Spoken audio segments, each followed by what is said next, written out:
आपातकालीन हालातों पर सीएम धामी की कड़ी नजर। राज्य आपातकालीन परिचालन केंद्र पहुंचे मुख्यमंत्री, राहत और बचाव कार्यों की समीक्षा की।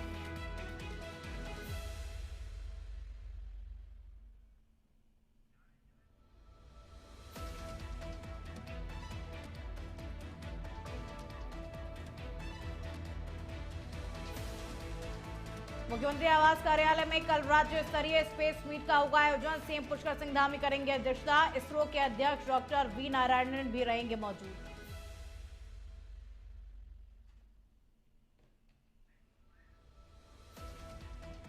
उत्तरकाशी के बडकोट में फटा बादल, भारी सैलाब में बहे आधा दर्जन से ज्यादा मजदूर। एसडीआरएफ टीम राहत और बचाव कार्य में जुटी।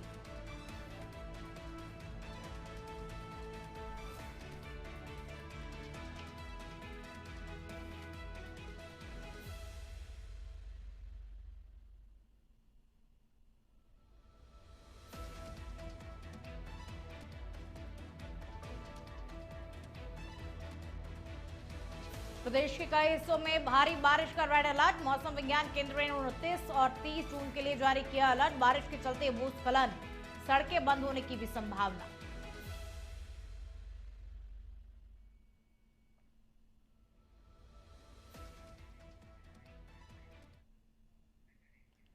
नमस्कार, वंदे भारतम। आप देख रहे हैं नेशनल 27। मैं हूं आपके साथ में खुशबू सिंह। तो चलिए बुलेटिन की शुरुआत करेंगे और सबसे पहले खबर देहरादून से आपको बता दें, जहां उत्तराखंड के मुख्यमंत्री पुष्कर सिंह धामी ने प्रदेश में भारी बारिश के बाद में तमाम जगहों पर आपदा के हालातों का जायजा लेने के लिए उत्तराखंड राज्य आपातकालीन परिचालन केंद्र पहुंचे और प्रदेश के विभिन्न जनपदों में हो रही भारी बारिश की स्थिति की जानकारी ली। उत्तरकाशी में बादल फटने की घटना के बाद में चल रहे राहत और बचाव कार्य की भी सीएम धामी ने समीक्षा की और इसके साथ ही बंद सड़कों को शीघ्रता से खोलने के भी निर्देश दिए। मुख्यमंत्री धामी ने मौसम विभाग के साथ में समन्वय बनाकर के मौसम की चेतावनी को गंभीरता के साथ लेते हुए जिला प्रशासन को सतर्क रहने और आमजन को समय पर जानकारी देने के निर्देश दिए। मुख्यमंत्री ने सभी जिला अधिकारियों को कहा कि आवश्यक खाद्यान्नों, सामग्री और छोटे बच्चों के दूध इत्यादि की पर्याप्त व्यवस्था की जाए और इसके साथ साथ दवाइयों की भी व्यापक स्तर पर व्यवस्थाएं सुनिश्चित की जाए। मुख्यमंत्री धामी ने कहा कि पिछले सालों के बरसात के दौरान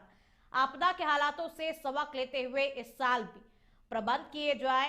तो देखिए, पूरे प्रदेश की स्थिति का जायजा भी पुष्कर सिंह धामी ने लिया और इसी के साथ में बंद सड़कों को शीघ्रता के साथ में खोलने का निर्देश भी उन्होंने दिया और सभी जिला अधिकारियों को आवश्यक दिशा निर्देश दिए गए कि मानसून का दौर शुरू हो गया है। इस वक्त जितना हो सके उतना आम जनता की जरूरतों का ध्यान रखा जाए। आपदा प्रबंधन केंद्र मुख्यमंत्री पुष्कर सिंह धामी पहुंचे और वहां पर एक बेहद अहम बैठक उन्होंने ली। पूरे प्रदेश की स्थिति का भी उन्होंने जायजा लिया कि मानसून में किस तरीके से व्यवस्थाएं जो है वो की जा रही हैं ताकि आम जनता को किसी भी प्रकार की कोई भी परेशानी ना हो। साथ ही जो सड़कें बंद है उनको भी खोलने का निर्देश दिया गया।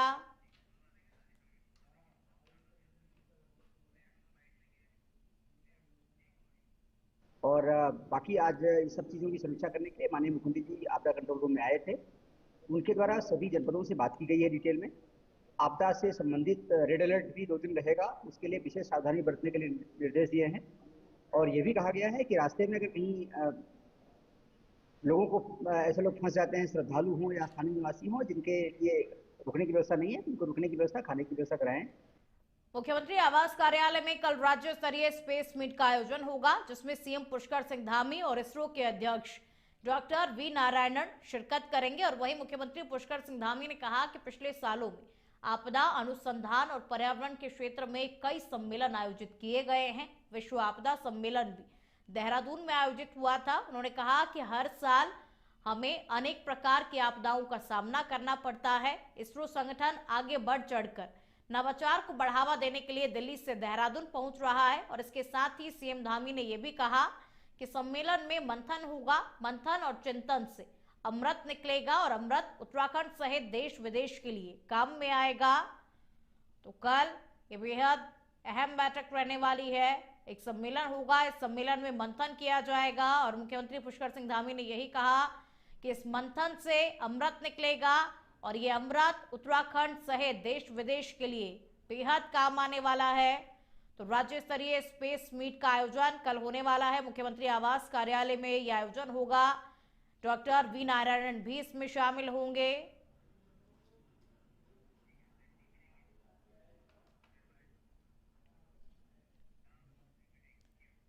हरिद्वार में कावड़ मेले से पहले सियासी सरगर्मी तेज हो गई है। बीजेपी सांसद साक्षी महाराज ने साफ कहा है कि मेले में लगने वाली हर दुकान की पहचान होनी चाहिए। दुकान खोले नाम से चले और बोर्ड पर साफ लिखा होना चाहिए दुकान किसकी है। सिर्फ इतना ही नहीं, साक्षी महाराज ने मांसाहारी दुकानों को लेकर के भी सरकार को चेताया है। उन्होंने कहा कि कावड़ मार्ग पर किसी भी तरह की मांसाहारी दुकान नहीं लगनी चाहिए और ये यात्रा आस्था का विषय है और श्रद्धालु की भावना का सम्मान होना चाहिए। साक्षी महाराज ने प्रशासन को भी साफ संदेश दे दिया है कि मेले में हर स्तर पर पारदर्शिता जरूरी है और इस बार सरकार को भी विशेष सतर्कता बरतनी होगी ताकि जो श्रद्धालु हैं, जो कावड़ यात्रा में भाग लेते हैं, उनकी आस्था को किसी भी प्रकार से कोई भी ठेस ना पहुंचे। इसलिए इस बार हर एक व्यवस्था को सुचारू तरीके से सुनिश्चित किया जाए, इस पर भी ध्यान देना होगा।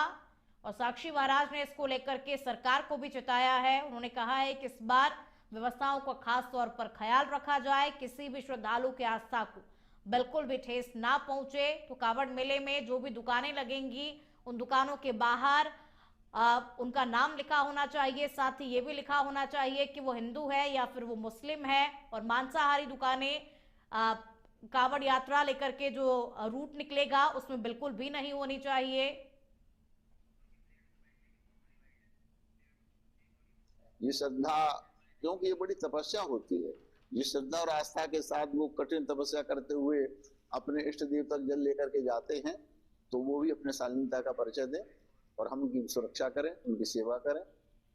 तो और अब खबर हरिद्वार से है, जहां खेल मंत्री रेखा आर्या ने हरिद्वार में यूथ अंडर 18 राष्ट्रीय कबड्डी चैंपियनशिप 2025 का उद्घाटन किया। इस प्रतियोगिता में पुरुष वर्ग में 27 और महिला वर्ग में 26 राज्य और केंद्र शासित प्रदेशों की टीमें हिस्सा ले रही हैं। हरिद्वार के प्रेम नगर आश्रम सभागार में प्रतियोगिता का उद्घाटन करते हुए खेल मंत्री रेखा आर्या ने कहा कि उत्तराखंड में हर सप्ताह 1 या 2 नेशनल स्तर की खेल प्रतियोगिता आयोजित होती जा रही है। और उन्होंने साथ ही ये भी कहा कि भारत में 2036 का ओलंपिक आयोजित होना है और उम्मीद है कि इसमें भारतीय परंपरागत खेलों को भी जगह मिलेगी। तो खेल मंत्री रेखा आर्य ने उद्घाटन किया और इसके साथ ही प्रेमनगर आश्रम सभागार में उद्घाटन समारोह का कार्यक्रम हुआ था। इसमें खेल मंत्री ने भाग लिया। यूथ अंडर 18 राष्ट्रीय कबड्डी चैंपियनशिप 2025 का आयोजन रहा और बेहद ही रोमांचक यह आयोजन रहा। यहाँ पर खेल मंत्री पहुंची रेखा आर्य, उनका स्वागत भी यहाँ पर किया गया और उन्होंने यही कहा कि आने वाले समय में भी यही उम्मीद की जाती है कि भारतीय परंपरागत खेलों को भी हर जगह मिलेगी। अंडर 18 कबड्डी चैंपियनशिप आज 29 राज्यों का अपने इस हरिद्वार जनपद में हो रहा है। मैं समझती हूँ कि 30th नेशनल गेम के बाद से हम क्या जो देख रहे हैं वो ये देखने को मिल रहा है कि चाहे वो कबड्डी का नेशनल चैंपियनशिप हो, चाहे वो कराटे का नेशनल चैंपियनशिप हो या किसी अन्य गेम का चैंपियनशिप हो, लगातार जो है अपने इस खेल भूमि उत्तराखंड में लगातार हो रहे हैं। कहीं हरिद्वार में हो रहे हैं, कहीं देहरादून में हो रहे हैं, कहीं गोलापा हल्द्वानी में हो रहे हैं, कहीं रुद्रपुर में हो रहे हैं। मैं समझती हूँ ये अपने आप में बहुत शुभ संकेत हैं कि हमारी ये जो देवभूमि है वो खेल भूमि की ओर अग्रसर। उत्तरकाशी के बडकोट में बादल फट गया। बादल फटने के बाद में सिलाई बैंड पर भारी भूस्खलन भी हुआ और 10 मजदूरों को सुरक्षित स्थानों पर पहुंचाया गया। 8 से 9 मजदूर इस वक्त लापता बताए जा रहे हैं। एसडीआरएफ की टीमें मौके पर मौजूद है। राहत और बचाव कार्य चल रहा है। और देर रात उत्तराखंड में भारी बारिश हुई। भारी बारिश से यमुनोत्री राजमार्ग भी कई स्थानों पर अवरुद्ध हुआ।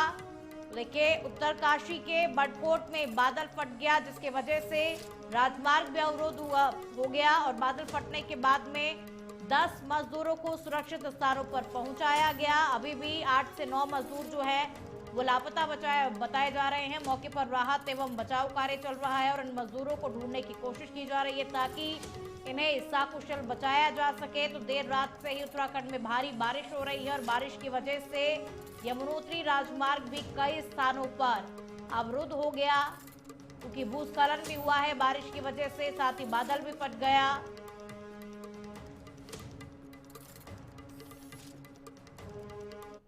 खबरों का सिलसिला आगे भी चलता रहेगा, लेकिन उससे पहले रुकेंगे यहां पर एक छोटे से ब्रेक के लिए। देखते रहिए नेशन 27।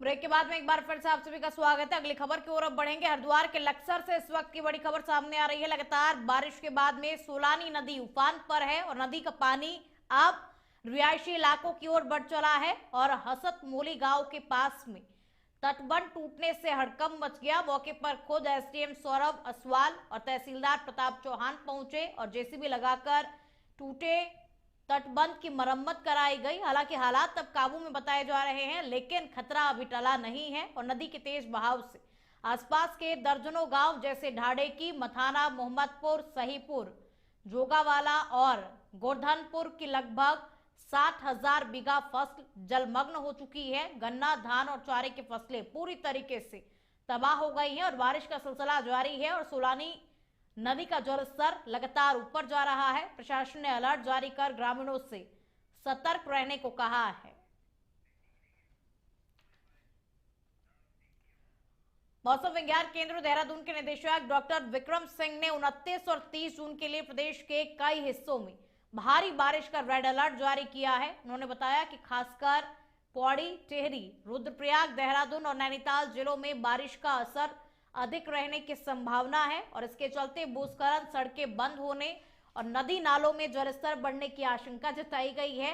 आम जनता और पर्यटकों को सावधानी बरतने की सलाह दी गई है। प्रशासन को अलर्ट रहने और आपदा प्रबंधन के सभी इंतजाम चाक चौबंद रखने के निर्देश दिए गए हैं। बारिश को मद्देनजर रखते हुए स्कूलों को लेकर के भी जरूरी निर्णय जिला स्तर पर लिए जा सकते हैं।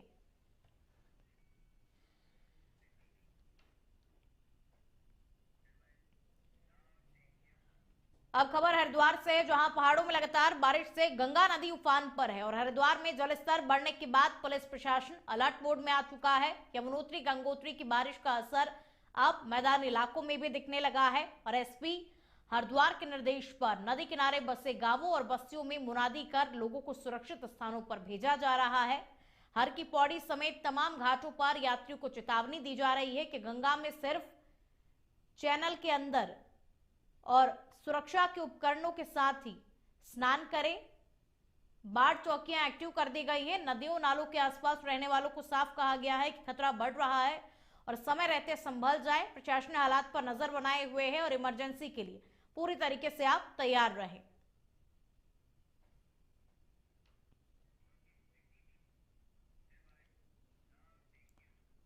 पहाड़ों में हो रही लगातार भारी बारिश की वजह से ऋषिकेश में गंगा अपनी चेतावनी रेखा को छूने वाली है और सुरक्षा की दृष्टि से त्रिवेणी घाट और आसपास का गंगा घाट पर जल पुलिस और एसडीआरएफ की टीम तैनात है, जो लोगों को गंगा से दूर रहने की सलाह दे रही है। और एसडीएम योगेश मेहरा और सीओ संदीप नेगी नगर आयुक्त के साथ ही गंगा घाटों का निरीक्षण करते हुए दिखाई दिए। गंगा घाटों के निरीक्षण के बाद में चंद्रभागा नदी और जलभराव क्षेत्र में अधिकारी अपनी पूरी नजर बनाए रखे हुए हैं। जो लगातार बारिश का अलर्ट भी है और वर्षा भी लगातार जिस तरह से हो रही है, तो नगरी ऋषिकेश के अंतर्गत जो नगरीय क्षेत्र है उसमें नगर निगम, स्थानीय पुलिस, एसडीआरएफ और जल पुलिस के साथ हम जॉइंटली स्थिति को नजर रखे हुए हैं। इसके अलावा ग्रामीण क्षेत्रों में जो संबंधित जो विभाग हैं उनकी जिम्मेदारी निर्धारित की गई है और जहाँ भी जलभराव की स्थिति है उसको पंप इत्यादि के माध्यम से निकाला जाए। हरिद्वार जीआरपी मुख्यालय में एसपी तृप्ति भट्ट की अध्यक्षता में माह मई 2025 की मासिक क्राइम मीटिंग आयोजित हुई। बैठक की शुरुआत पुलिसकर्मियों की विभागीय व व्यक्तिगत समस्याएं सुनने से हुई और बैठक में एसपी भट्ट ने सभी अधिकारियों को प्रोडक्टिव और क्वालिटेटिव पुलिसिंग पर जोर देने के निर्देश दिए। उन्होंने कहा कि अगर कुर्सी पर टिके रहना है तो काम में गुणवत्ता लानी होगी। आगामी कांवड़ मेले को देखते हुए सुरक्षा बढ़ाने, संदिग्धों एवं भिखारियों का सत्यापन करने और महिला सुरक्षा पर विशेष ध्यान देने के लिए निर्देश दिए गए हैं। अच्छे वर्कआउट्स जीआरपी की टीम के द्वारा किए जा रहे हैं। पूरी चारधाम यात्रा के दौरान जो हमारी स्पेशल ट्रेनें संचालित होती है और भविष्य में जो कांवड़ यात्रा के दृष्टिगत स्पेशल ट्रेनें भी संचालित होंगी, उसको लेके हमारी तैयारियों की समीक्षा, इसके अलावा जो हमारी अपराध समीक्षा बैठक होती है उसका आज आयोजन किया गया, जिसमें जो भी उत्कृष्ट कार्य हमारे विभिन्न कार्मिकों के द्वारा किए गए उनको सम्मानित किया गया, जिसमें जहर खुरानी गिरोह के काफ़ी अच्छे वर्कआउट्स शामिल हैं। इसके अलावा पुराने हिस्ट्री शीटर्स की हमने काफ़ी अच्छी वेरिफिकेशंस की ड्राइव कराई है। इसके अलावा 40 लाख से अधिक कीमत के 250 के आसपास मोबाइल फ़ोन्स पिछले 4-5 महीनों में हम लोग संबंधित व्यक्तियों को सुपुर्द कर चुके हैं, जिससे पूरे प्रदेश में ही नहीं अपितु बाहर से आए तीर्थयात्रियों में भी हमारे। अब खबर देहरादून से है, जहां ग्रामीण क्षेत्रों की अर्थव्यवस्था को मजबूत करने के साथ साथ सहकारिता के माध्यम से सरकार किसानों को आत्मनिर्भर बना रही है। नाबार्ड के chief general manager Pankaj Yadav ने बताया कि किसी भी किसान या ग्रामीण उद्यमी को अपने काम को आगे बढ़ाने के लिए सबसे पहले पूंजी की जरूरत होती है और इस आवश्यकता को पूरा करने के लिए सरकार कई योजनाएं चला रही है। किसानों को किसान क्रेडिट कार्ड के माध्यम से कृषि ऋण उपलब्ध कराया जाता है और ये ऋण कम ब्याज दर पर दिया जाता है और 3 लाख रुपए तक के ऋण पर ब्याज माफ कर दिया जाता है। और इसके अलावा छोटे और सीमांत किसानों को एकजुट करने के लिए फार्मर्स प्रोड्यूसर ऑर्गेनाइजेशन बनाए जा रहे हैं और नाबार्ड उत्तराखंड में अब तक 136 एफपीओ बना चुका है। प्रत्येक एफपीओ को नाबार्ड की ओर से 18 लाख रुपए तक की सहायता दी जाती है और इसके अलावा संबंधित गैर सरकारी संगठनों के माध्यम से कुल 40 लाख रुपए तक की सहायता दी जाती है। बुलेटिन में फिलहाल के इतना ही। देश दुनिया की तमाम बड़ी खबरों को देखने के लिए आप देखते रहिए नेशन 27। नमस्कार, वंदे भारत।